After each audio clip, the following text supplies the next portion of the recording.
ஆனால் நான் மட்டும் என் பக்தர்களுக்காக வேதங்களை மாற்றக்கூடாது, விதிகளை மீறக்கூடாது, விளக்கங்கள் கேட்கக்கூடாது.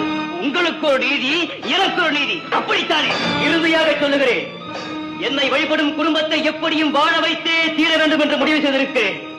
பரம்பொருளே, பராசக்தியே, பரந்தாமரே, படைப்பவரே, உங்கள் முடிவு என்ன?